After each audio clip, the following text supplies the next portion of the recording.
Today's topic is water and solutions, and we have to understand why as we understand life on Earth, water is required. So this section is going to cover why water is so important. So the first thing I have to talk about is polarity. Now, I'm going to keep mentioning this until you leave the school, which is anytime that I ask you what is so special about water, I want you to think of polarity and that water is polar.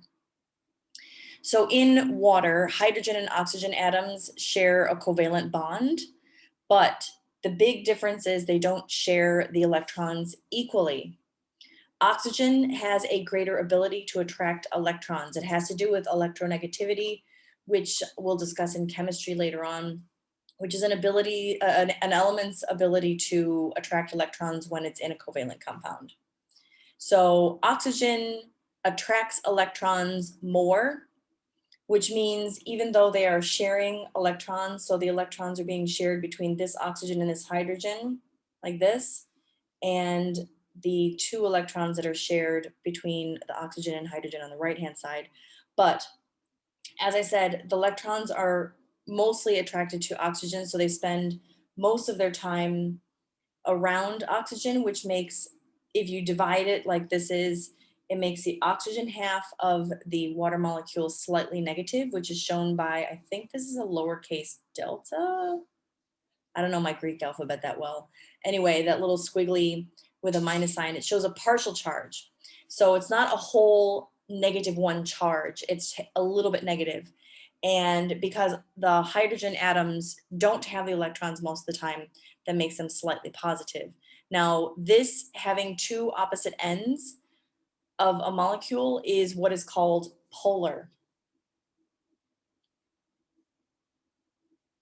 So even though the total charge is neutral, it's not distributed evenly, so it makes water polar, like that sexy polar bear. Water being polar allows it to dissolve polar substances like sugars, ionic compounds, and some proteins. What I want you to think about when it comes to polar versus nonpolar is a phrase called like dissolves like. So polar dissolves in polar, nonpolar dissolves in nonpolar.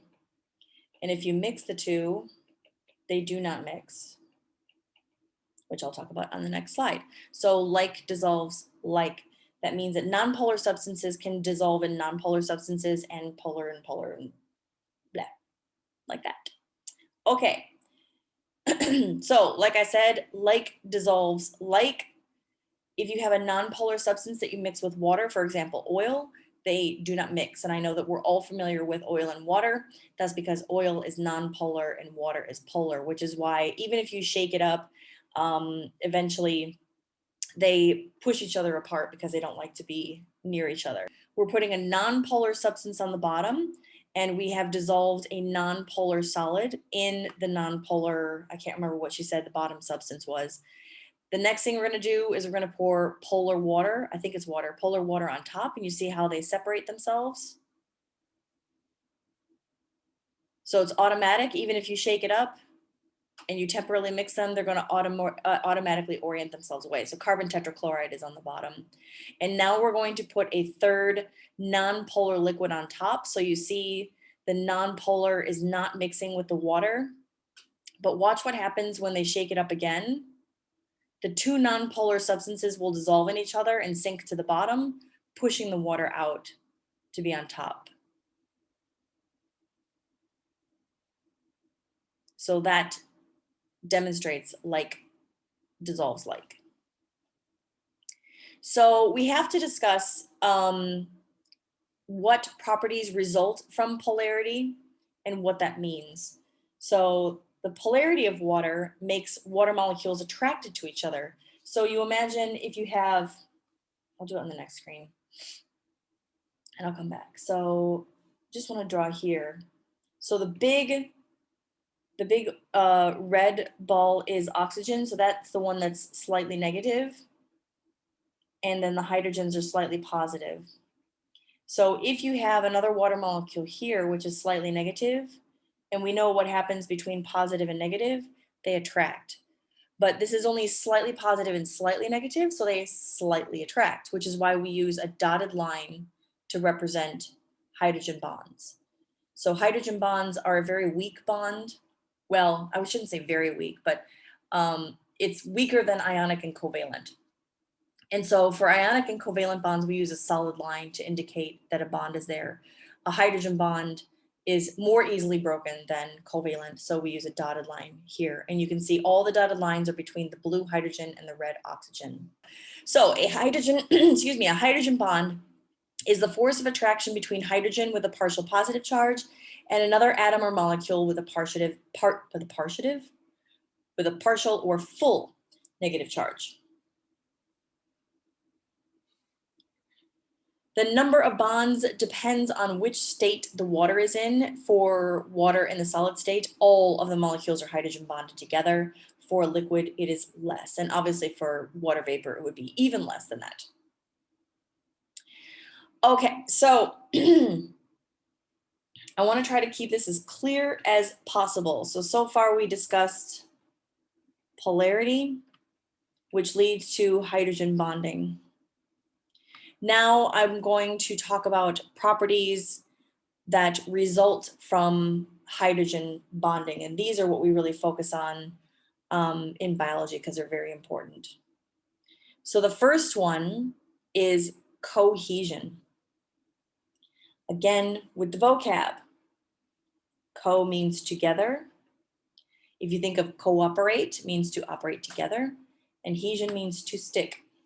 Now, when you translate these Greek and Latin scientific roots, you do it backwards. So in this case, you would read it as to stick together. I'm not sure why that is, but that's just how it is. So cohesion is an attractive force between particles of the same kind. I don't know if you've ever tried filling up a glass of water all the way to the tippy top and then see how much more water you can add. I don't know if I'm the only freak that did that as a kid, but we always tried to see just how much more water we could put on top before it actually fell over. That is a result of cohesion. And the result of that is that you see when you have a glass of water, you can see that it actually bulges out of the top of the glass because of cohesion. It's not until the weight of that water overcomes the cohesive forces that it actually falls over due to gravity. Cohesion and adhesion, which I'll talk about next, is how plants get water from the roots to the leaves. If you've ever thought about how a giant sequoia tree, which is 100 meters tall, how can that suck water up against the force of gravity with seemingly there's no vacuum pump, no nothing up at the top? It's all because of cohesion. These are some examples of cohesion. So the plant on the left-hand side, plants are covered with a non-polar waxy substance. So remembering that non-polar and polar don't like each other, the water droplets are going to assume a shape that has the least surface area per volume so that the least amount of water has to touch the nonpolar. Just imagine like the one thing that you hate in the whole world, you're just like, ew, like I don't even want to like look at it, blah. That's what polar and nonpolar are like. They just really would rather not be together at all. But when it rains, of course, you have water droplets that form on plants. And so you can see these almost perfectly spherical drops because that is what provides the least amount of surface area of water that has to touch the nonpolar. Similarly, on the right-hand side, I'm sure you've seen this before with like drops of water that almost seem to just kind of, I don't know what you call that. It's like, they're like all attached together. That is perfect demonstration of cohesion. And this is what I was talking about with the bulging over the top. If I think I might actually assign, I'm going to do this. I'm going to talk about this in a different video though. I'm going to actually give you a lab to do at home. And then we're going to have to write a lab report. Ooh, I know you're probably like, oh my God, but you really do have to learn how to write and write well. And lab reports I find are difficult for students to understand how to write. Anyway, I'll make that a separate video. Let's keep going. Surface tension is the next property that results from hydrogen bonding, which results from polarity. So remember, all of this stems from polarity. Polarity leads to hydrogen bonds, leads to all of these other properties I'm talking about. Cohesive forces cause the molecules at the surface to be pulled down into the liquid so that the water acts like a thin skin. Here on the left, you see, I don't know what the scientific name for it is, but they casually call it the Jesus lizard because he can run across the water. He's not the only animal that can do that. Lots of insects and frogs and other things can do that. But the way that I want to explain how surface tension works, okay, so at the surface, you have air, which is non-polar. Why is it non-polar? Because it's made of mostly nitrogen and oxygen gas. Nitrogen rounding is 80% and oxygen is 20%. Both of these molecules are 100% non-polar. You cannot get more non-polar than these gases. So water absolutely hates the air.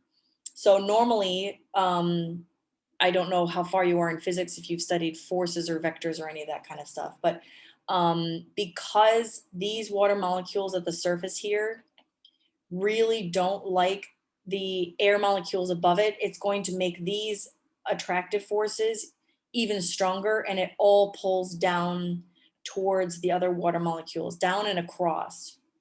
So they all kind of like form this like giant net at the top. Instead of, if you were inside the water, you would see the force of attraction evenly distributed over all of the molecules around it.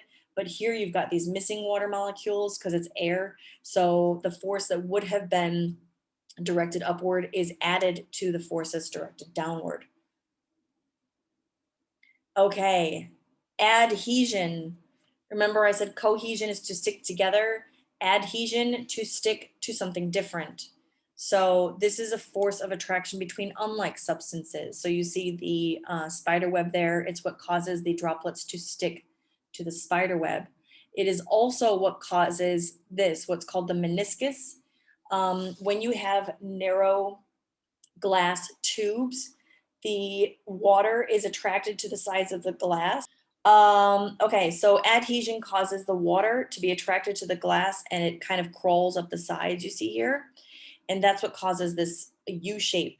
So it's important that if we ever get back to school and we can get into the lab, we'll practice taking measurements and things like that, because it's important that you have some lab skills before you leave my class. So another property of water based on hydrogen bonding because of polarity is capillarity. And this is just when you have, it's kind of like an exaggeration of the meniscus. When you put a narrow tube, and the narrower the tube, the better, into water, because of adhesion, the water will crawl up the glass. So you see in, this is also, these two are glass and this one's plastic. In plastic, it doesn't happen at all because water is not attracted to the walls of the plastic, but in glass it does. But the wider the tube, then the less it will crawl up. I'm having real problems talking today. All right, the most important property of water, especially when it comes to living things, is temperature moderation. Water must gain or lose lots of energy for the temperature to change. When water is heated, most of the energy goes to breaking the hydrogen bonds first. Now, if you think about all of the liquids that are around, it should come as like a really amazing surprise that water can be, the range that water exists as a liquid is a full 100 degrees Celsius. That's pretty amazing for a liquid. All the way from 0 up to 100 degrees, it stays a liquid. So the reason why that is because of hydrogen bonding. From 0 all the way up to 100 degrees, all of the energy that you're putting into water is going to break hydrogen bonds. And it's not until all of the hydrogen bonds are broken that the water molecules gain enough kinetic energy to actually turn into a gas. That is really important for moderating your temperature. So this is good for homeostasis. If you remember, homeostasis is keeping a stable internal environment. It's also really important because the water on the planet, also known as the global ocean, can absorb lots and lots of heat from the sun without changing temperature. And this is really important for the stabilization of our global temperature. individual basis, the evaporation of water is what allows us to cool down. And that's why we sweat to prevent us from overheating.